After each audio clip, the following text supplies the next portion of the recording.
बिस्मिल्लाहिर्रहमानिर्रहीम। अस्सलाम वालेकुम स्टूडेंट।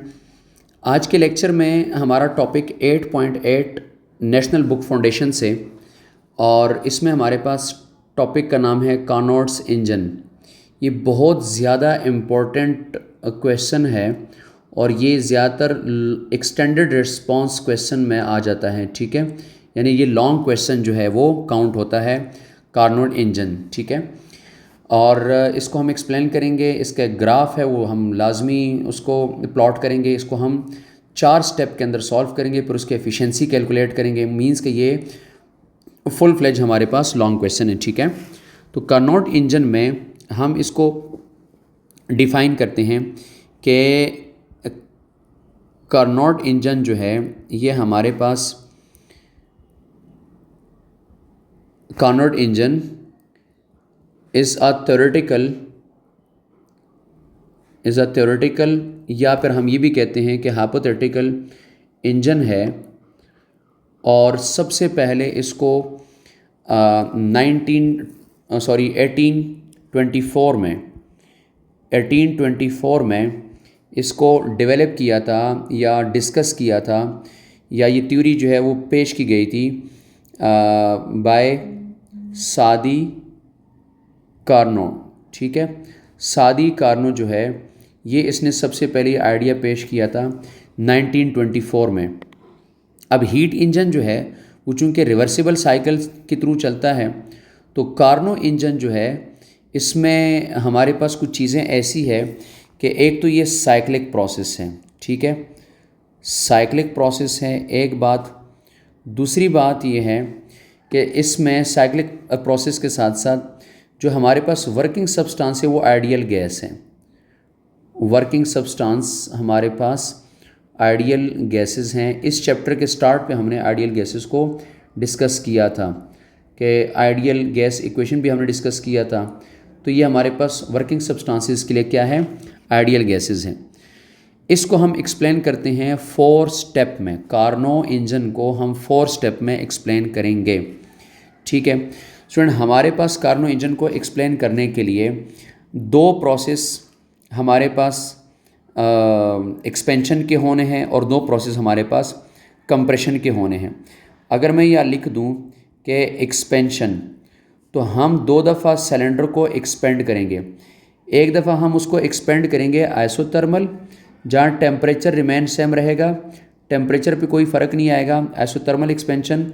और दूसरी दफ़ा हम करेंगे एडियाबैटिक एक्सपेंशन। ठीक है, तो ये 2 हम एक्सपेंशन करेंगे इस सिस्टम के अंदर, और 2 ही हम कंप्रेशन करेंगे। ठीक है, सेम फिनोमेना कंप्रेशन के लिए भी कि हमारे पास एक होगा जी आइसोथर्मल कंप्रेशन जिसमें टेम्परेचर चेंज नहीं होगा,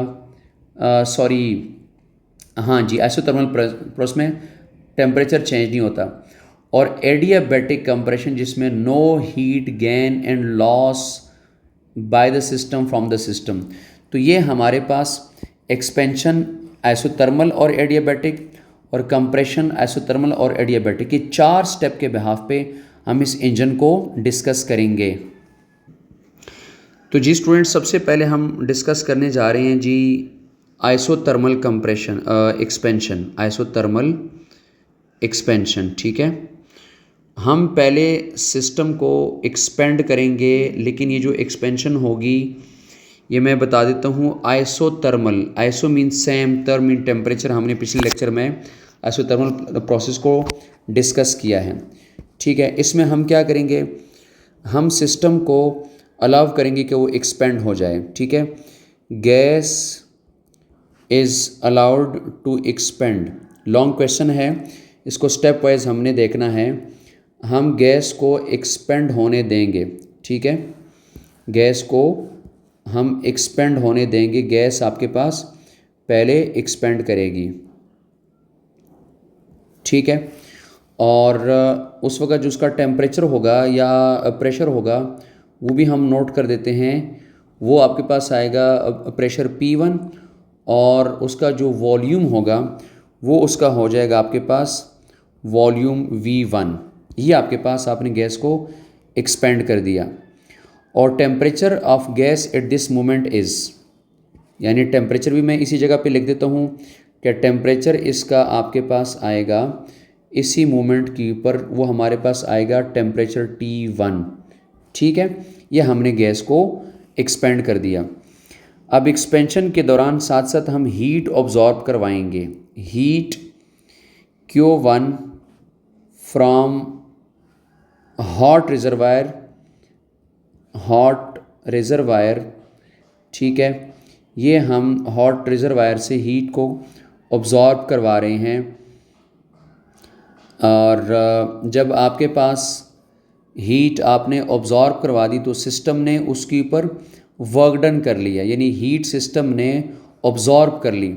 लेकिन आपके पास जो हीट आपने ऑब्जॉर्ब करवाई है उसके ऊपर सिस्टम ने वर्क डन कर लिया। ठीक है, उसके बाद आपके पास सिस्टम का जो प्रेशर है वो आपके पास प्रेशर जो है वो चेंज, और वो आपके पास प्रेशर जो है उसमें चेंज जो आएगा वो आएगा इन टर्म्स ऑफ डिक्रीज़, क्योंकि एक्सपेंड किया सिस्टम को, डिक्रीजेस टू P2।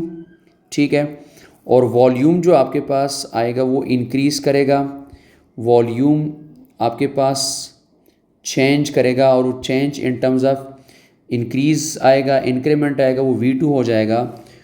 और इस तरीके से आपके पास टेम्परेचर T1 पे आपने सिस्टम को हीट ऑब्जॉर्ब करवाया। तो ये आपके पास आइसोथर्मल एक्सपेंशन है।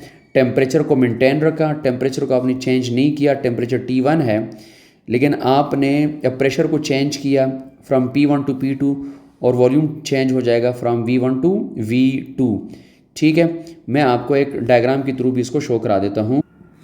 स्टूडेंट्स, डायग्राम में आप देख रहे हैं कि हमारे पास एक सिलेंडर है, और इस सिलेंडर में हमने इस सिस्टम को एक्सपेंड किया, आइसोथर्मल एक्सपेंशन कर दिया हमने एट टेम्परेचर T1। ठीक है, हमने इस पिस्टन को आगे मूव करवाया, अपवर्ड मूव करवाया, और हीट हमने इनपुट दे दी है।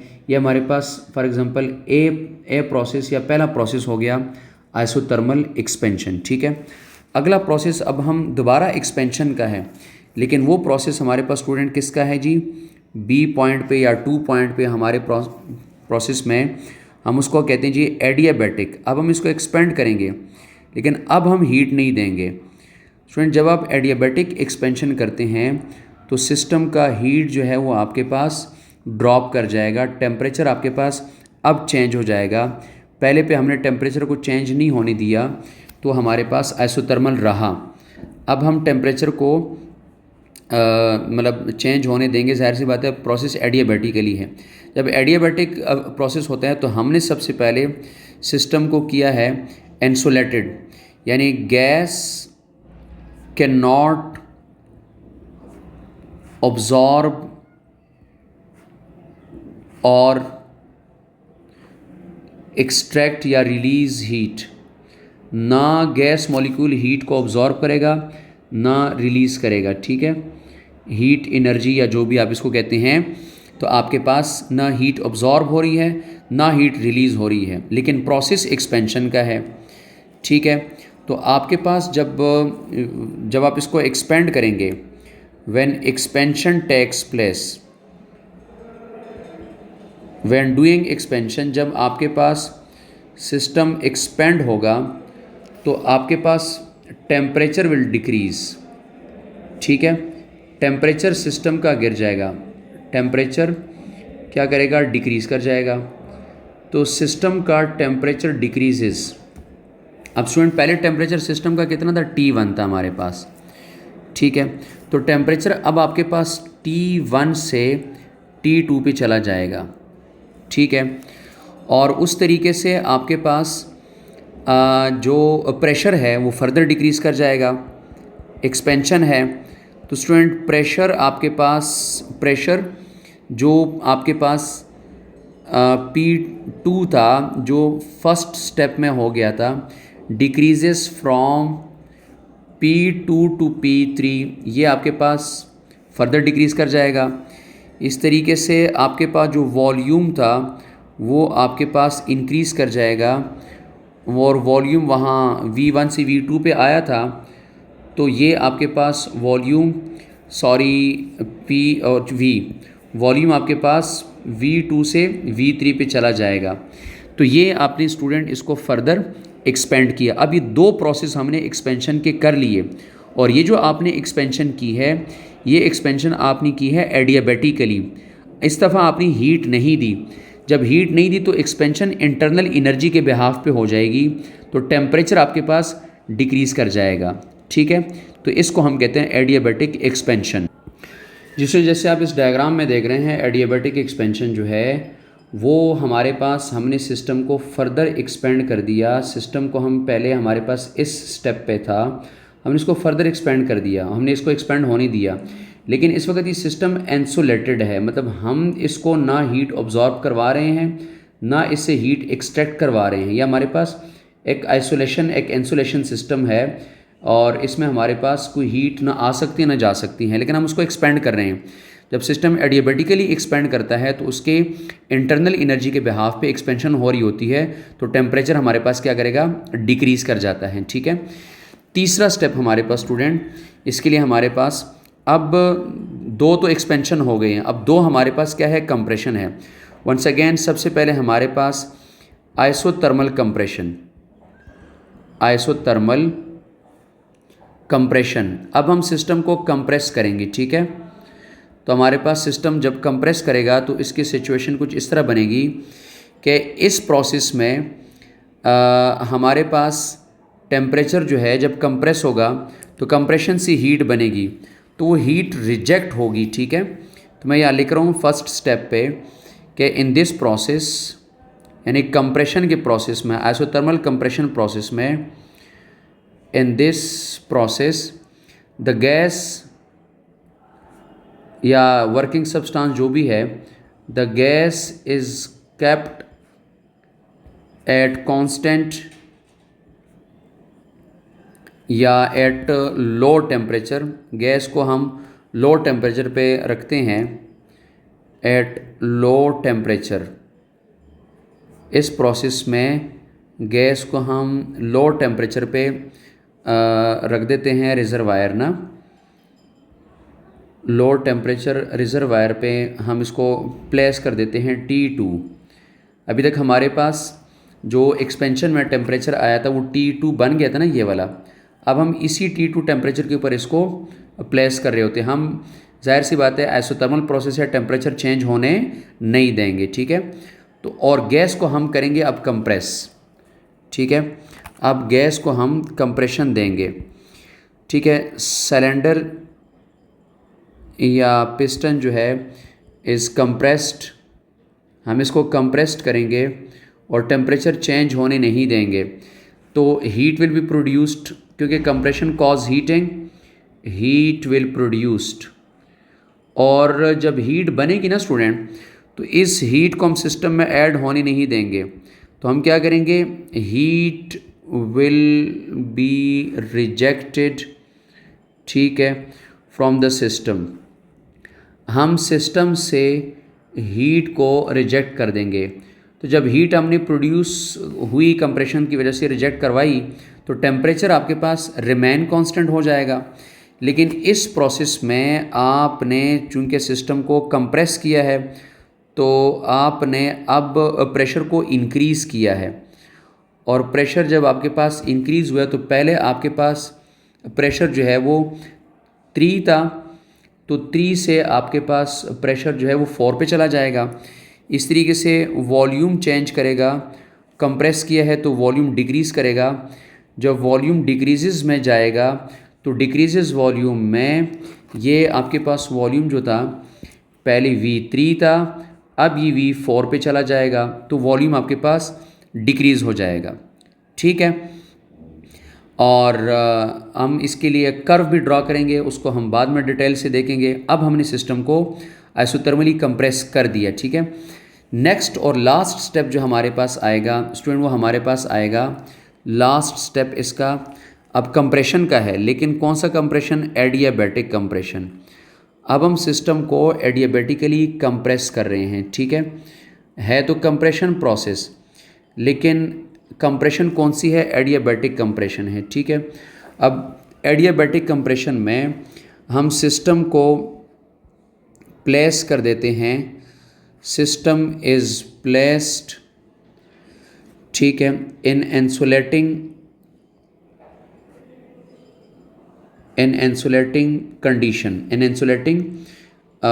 कंडीशन, ठीक है, या गैस मॉलिक्यूल को आप एक इंसुलेटिंग सिलेंडर का कह लें कि वहाँ पर हमने इंसुलेटिंग सिलेंडर में रखा, तो आपके पास जब आप इसको कंप्रेस करेंगे तो कंप्रेशन से हीट बनेगी। व्हेन कंप्रेस्ड, ठीक है, तो हीट विल प्रोड्यूस्ड, आपके पास हीट प्रोड्यूस हो जाएगी। अब चूंकि हीट हम बाहर जानी नहीं देंगे तो इससे क्या होगा, it will increase the temperature, इससे टेम्परेचर आपके पास इंक्रीज़ द टेम्परेचर, इससे टेम्परेचर आपके पास इंक्रीज़ करेगा। जब टेम्परेचर अब इंक्रीज़ कर गया है तो स्टूडेंट आपके पास अब टेम्परेचर जो चेंज हुआ था वो टेम्परेचर आपके पास T2 पर आया था और उसके बाद वापस जो है वो T1 पे चला जाएगा। तो टेम्परेचर आपके पास T2 से वापस T1 पे चला जाएगा, ठीक है। और जो आपके पास कंप्रेशन फिनोमेना है, तो कंप्रेशन फिनोमेना में आपने क्या किया, प्रेशर को वापस चूँकि कंप्रेस किया, ऊपर एक्सटेंड किया था, तो प्रेशर आपके पास इंक्रीजेज़, और ये प्रेशर आपके पास अब जो है वो पहले अगर ये P4 पे था ना, तो अब ये P4 से वापस P1 पे चला जाएगा। इस तरीके से वॉल्यूम आपके पास डिक्रीज़ करेगा चूँकि कंप्रेशन फिनोमेना है। तो वॉल्यूम जब आपके पास डिक्रीज़ हुआ था तो वो डिक्रीज़ आपके पास V4 पे हुआ था, वो आपके पास वापस V1 पे चला जाएगा। सिस्टम अपने ओरिजिनल शेप में वापस आ जाएगा। अब स्टूडेंट ये आपके पास चूँकि एक साइक्लिक प्रोसेस हुआ है, तो साइक्लिक प्रोसेस में आपके पास change in internal energy zero आया, तो इसको हम कहते हैं कि ये हमारे पास एक साइक्लिक प्रोसेस है। जो इनिशियल स्टेट था सिस्टम वहाँ इनिशियल स्टेट पे वापस पहुँच चुका है। स्टूडेंट ये इसका आपके पास पीवी कर्व है, और चूँकि ये लॉन्ग क्वेश्चन है तो लॉन्ग क्वेश्चन में ये कर्व जो है हम लाजमी ड्रॉ करेंगे इसके साथ। अब ये जो ए बी हमारे पास कर्व है ये हमारे पास आइसोथर्म है, तो ये हमारे पास आइसोथर्मल एक्सपेंशन था, प्रेशर को डिक्रीज़ किया था, वॉल्यूम को इंक्रीज़ किया था, तो ये हमारे पास आइसोथर्मल कर्व है। यानी ये जो इसकी बात कर रहा हूँ ये A to B, इस कर्व की बात कर रहा हूँ, ये हमारे पास पॉइंट A, हमारे पास पॉइंट B, और ये हमारे पास एक आइसोथर्मल फिनोमेना था, ठीक है। उसके बाद आगे अगर हम देखेंगे इस कर्व को B to C देखेंगे, तो B to C हमारे पास एडियाबैटिक एक्सपेंशन था, एडियाबैटिक एक्सपेंशन। तो स्टूडेंट इस एक्सपेंशन में हमने चूँकि सिस्टम को हीट नहीं दिया था तो हमारे पास स्टीपर कर्व बनेंगे। तो ये आपके पास एक स्टीपर कर्व जो है वो आपके पास ये B और ये C आपके पास B to C एक एडियाबैट बन जाएगा, एडियाबैटिक कर्व बन जाएगा, ठीक है। और उसके बाद जो अगला हमारे पास था वो हमारे पास वापस स्टूडेंट C to D, अगर मैं इसको लिखूँगा C to D में हमने क्या किया था, हमने आइसोथर्मल कंप्रेशन किया था। आइसोथर्मल कंप्रेशन में हमने सिस्टम को कंप्रेस किया था, हमने प्रेशर को इंक्रीज़ किया था, वॉल्यूम को डिक्रीज़ किया था। तो प्रेशर को जब हमने यहाँ से यहाँ इंक्रीज़ किया तो वॉल्यूम को हमने यहाँ से यहाँ डिक्रीज़ कर दिया, तो हमारे पास एक आइसोथर्म बन जाएगा। ये आइसोथर्मल कर्व बन जाएगा, C और D पॉइंट के दरमियान एक आइसोथर्मल कर्व बन जाएगा, ठीक है स्टूडेंट। ये हमारे पास थर्ड स्टेप में था। और लास्ट और फाइनली हमारे पास D2A में हमने एडियाबैटिक कंप्रेशन की थी। जो हीट लॉस हमारे पास एडियाबैटिक एक्सपेंशन में हुई थी वो हीट गेन हमारे पास एडियाबैटिक कंप्रेशन में वापस आ जाती हैं। तो ये आपके पास एक लास्ट पॉइंट पे D और ये A, तो ये आपके पास एक फाइनल कर्व बन जाएगा, एडियाबैटिक कर्व बन जाएगा। तो स्टूडेंट ये 4 स्टेप हमारे पास इस तरीके से ग्राफिकली भी रिप्रेजेंट करने ज़रूरी हैं एग्ज़ाम में। जैसे आपको ये 2 आइसोथर्मल कर्व मिल रहे हैं, ये आइसोथर्मल और ये आइसोथर्मल, यानी आइसोथर्मल एक्सपेंशन है और आइसोथर्मल कंप्रेशन है। इसी तरीके से स्टूडेंट आपके पास ये एडियाबैटिक और ये एडियाबैटिक एक्सपेंशन है और ये एडियाबैटिक कंप्रेशन है, सिस्टम ओरिजिनल शेप में वापस आया हुआ है, ओरिजिनल कंडीशन पे वापस आया हुआ है, तो हमारे पास ये ग्राफिकली भी रिप्रेजेंट करने इस लॉन्ग क्वेश्चन का पार्ट है। स्टूडेंट हम इसकी डिस्कस करेंगे एफिशिएंसी, ये चूँकि इसी का पार्ट है। एफिशिएंसी आप जानते हैं कि किसी भी सिस्टम की एफिशिएंसी जो है वो आपके पास होती है आउटपुट डिवाइडेड बाय इनपुट, ठीक है। तो उसी को हम एक्सप्लेन करेंगे यहाँ पर, एफिशिएंसी ऑफ कार्नोट इंजन, ठीक है। इसके एफिशिएंसी में हम ईटा से रिप्रेजेंट करते हैं एफिशिएंसी को, ईटा, और आउटपुट जो ये सिस्टम हमें करके दे और इनपुट जो सिस्टम को हम प्रोवाइड करेंगे, तो जाहिर सी बात है एफिशिएंसी हमारे पास आउटपुट में वर्क है और इनपुट में हमने सिस्टम को हीट प्रोवाइड किया था, ठीक है। अब इसको अगर मैं इक्वेशन 1 कह देता हूँ, यहाँ पर मैं इसके वर्क को लिखूँगा जैसे हमने हीट इंजन में डिस्कस किया था कि वर्क डन हमारे पास दो हीट रिजर्वायर्स का डिफरेंस आएगा, Q1 और minus Q2, hot temperature reservoir minus low temperature reservoir, हमने इसको नाम दिया था स्टूडेंट, ठीक है। अब इसमें वर्क डन तो हमारे पास आ गया। अब जो हमारे पास इनपुट था, जो हमने हीट प्रोवाइड की थी, जो डिनोमिनेटर में लिखा हुआ है, वो हमने हीट Q1 प्रोवाइड की थी। सो एफिशिएंसी को हम लिखेंगे, efficiency is equal to Q1 minus Q2 divided by Q1, और इसको फर्दर लिखा जा सकता है 1 minus Q2 divided by Q1। अगर हम इस LCM को डिवाइड कर देते हैं, ये आपके पास एफिशिएंसी आ जाती है कार्नो इंजन की। और स्टूडेंट इसको आप इन टर्म्स ऑफ हीट भी लिख सकते हैं, चूँकि आपके पास जो Q1 है उसके बिहाफ पे टेम्परेचर का नाम था T1, और जो Q2 है उसके बिहाफ पे टेम्परेचर का नाम था T2, जो सिंक का टेम्परेचर था। तो हम एफिशिएंसी को ये भी लिख सकते हैं 1 minus T2 divided by T1। तो इन टर्म्स ऑफ टेम्परेचर भी हम एफिशिएंसी को लिख सकते हैं। अगर हम परसेंटेज एफिशिएंसी को लिखेंगे तो हम स्टूडेंट क्या करेंगे, 100% से इसको मल्टीप्लाई कर देंगे, तो इसको हम कहते हैं परसेंटेज एफिशिएंसी, मल्टीप्लाई बाय 100 कर देंगे इसको, ठीक है। तो ये परसेंटेज एफिशिएंसी हमारे पास 100% आ जाती है। कंक्लूजन ये निकला स्टूडेंट कि चूँकि हमारे पास ये साइक्लिक प्रोसेस है, change in internal energy zero है, तो ये 100% एफिशिएंट इंजन है, और ये एक हाइपोथेटिकल इंजन है। रियल में ऐसा इंजन जो है हमारे पास पॉसिबल नहीं है। अगर आप 100% एफिशिएंसी करना चाहेंगे तो आपके पास जो रिजर्वायर है, लो टेम्परेचर रिजर्वायर जो है T2 जो है, इसको आप करेंगे 0, और 0 डिवाइड बाई समथिंग, ये 0 हो जाएगा सारा। जब ये सारा टर्म 0 हो जाएगा तो आपके पास एफिशिएंसी 100% आ जाती है। तो कार्नो इंजन, कार्नो साइकिल आपके पास एक हाइपोथेटिकल 100% हीट इंजन है, ठीक है। इसको कंटिन्यू करेंगे अगले साइकिल में। ये बहुत ज़्यादा इंपॉर्टेंट लॉन्ग क्वेश्चन है। अल्लाह हाफिज़।